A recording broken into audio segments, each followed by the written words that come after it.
live at 5. Well, it happens a lot more than you might think. People hit by trains. In fact, in Arizona, train deaths have jumped 75% in the past year. Here's News 4 Tucson's investigators Nicole Summery.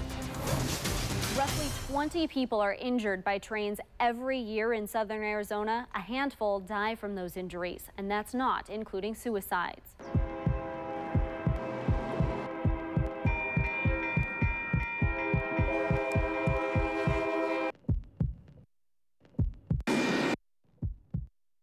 They didn't set out that day to die. They just made simple mistakes.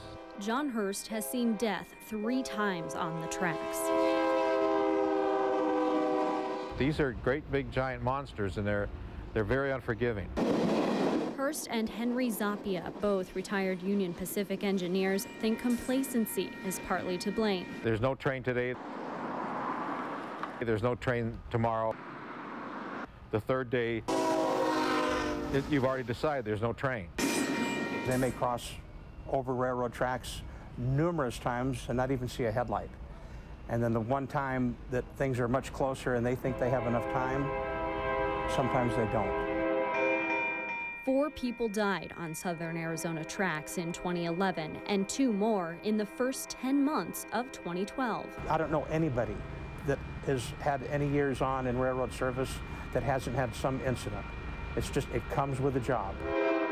A job that takes its toll. It brings back memories. It's, the circumstances are always different, but you never forget.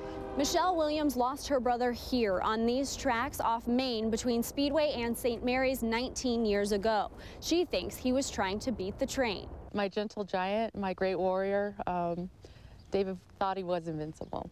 His life was gone in an instant. His family left with broken hearts and very little information. There's always been a mystery on how exactly did this happen. Was he laying on the tracks?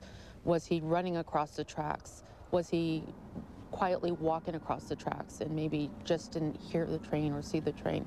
Operation Lifesaver is an organization spreading awareness and teaching proper safety. It's very hard to gauge the speed of how fast that train is approaching. It's not really talked about, train accidents, very much. I think there's a stigma that they're tied to suicides, and that's not always the case. A lot of these deaths are accidents. They could have been prevented. Nicole Summery, News 4 Tucson. All right, also